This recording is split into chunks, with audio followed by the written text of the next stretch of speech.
Video games are the biggest entertainment industry in the world because they offer something passive media cannot: challenges.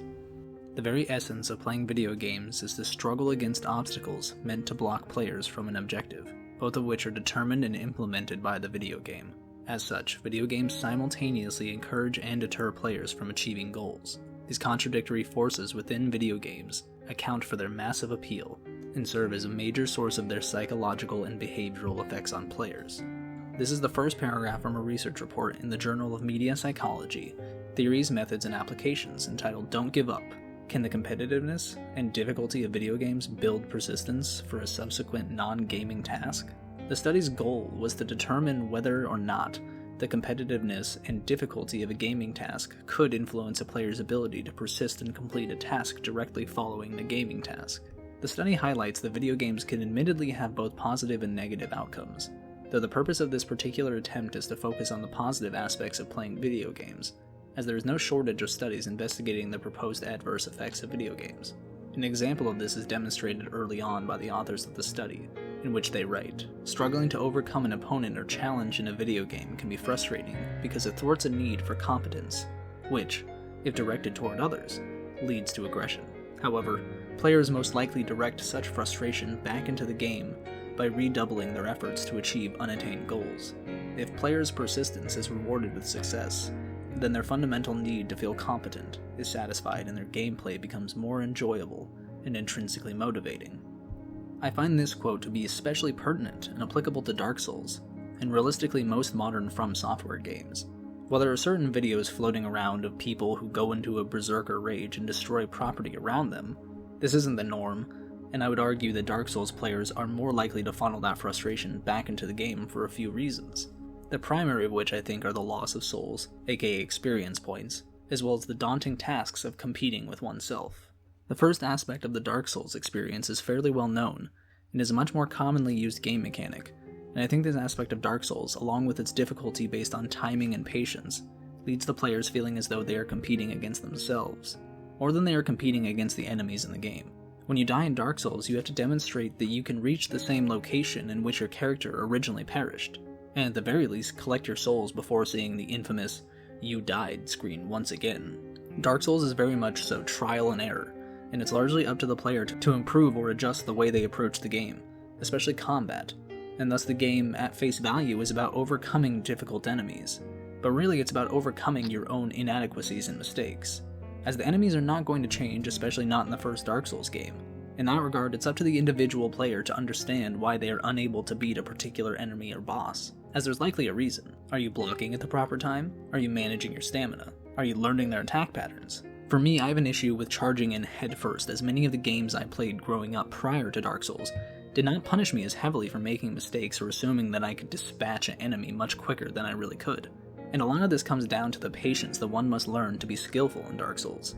The game forces you to be much more patient than many other modern games, which typically focus on fast gameplay and near immediate gratification, hence the popularity of mobile games and the like. Sure, you can try and grind to strengthen your character, but that will still require one to practice the gameplay mechanics repeatedly, and unless one is choosing to focus solely on enemies that reward you with very few souls, players will solely become behaviorally conditioned to play more within the confines of the gameplay mechanics present, such as timing attacks and managing stamina. So, while frustration from a difficult opponent or task in a video game can manifest in maladaptive ways, persistence can also be cultivated from this frustration and could be generalized to other non-gaming tasks. That is, toiling away in a challenging video game may acclimate players to arduous challenges inside and outside of the video game. For example, research has demonstrated that people who frequently play video games persist longer on difficult anagrams and riddles compared to non-video game players. Video games offer a diverse range of challenges that likely differ in their capacity to frustrate players and thereupon build their tolerance. Essentially, it's the idea that if one faces difficulties in one domain of life, they can use their experiences from those challenges to help them persist in the face of new challenges.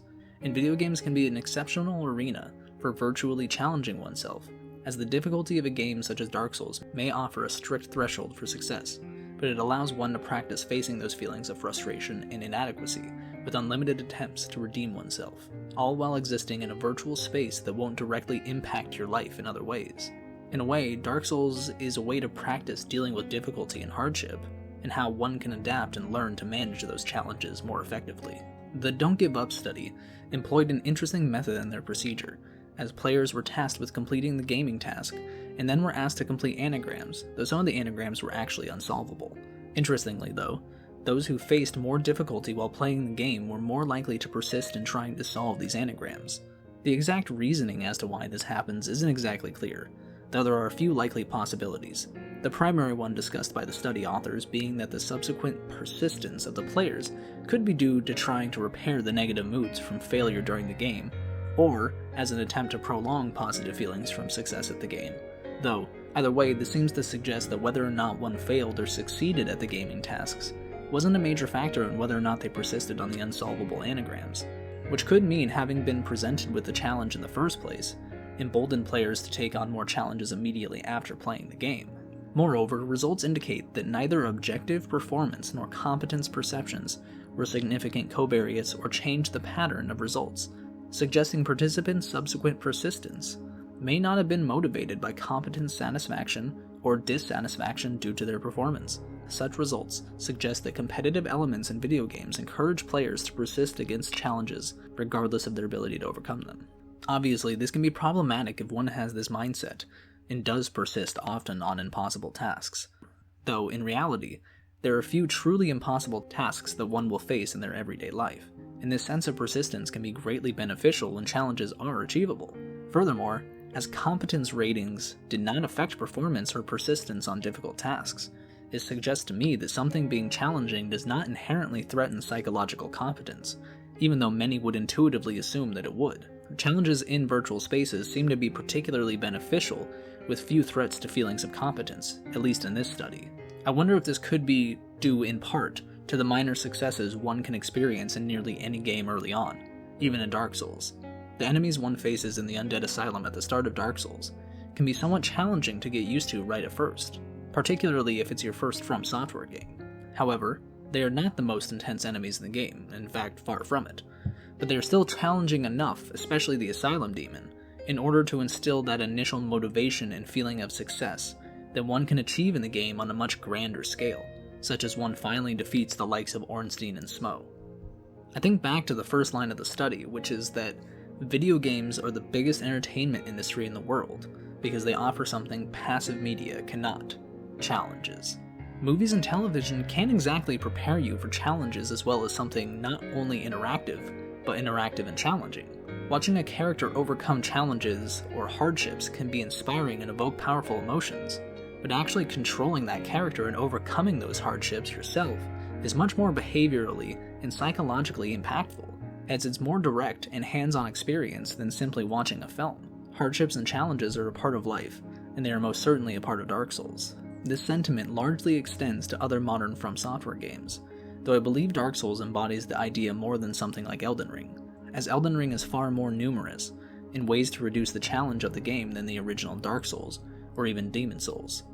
After all, there was no dedicated jump button in any FromSoftware RPG until Elden Ring. Clearly though, there are reasons that so many people have grown to love difficult FromSoftware games, and difficulty and challenge must be one of them, as Souls-like games now embody their own genre, and sometimes they are pretty dang brutal, yet they continue to make more.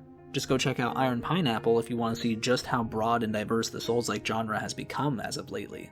In a way, the Dark Souls games harken back to the concept of contrast, as in without sadness one cannot know happiness, or one cannot know about light without the dark, just as it's described in the opening cinematic of the game.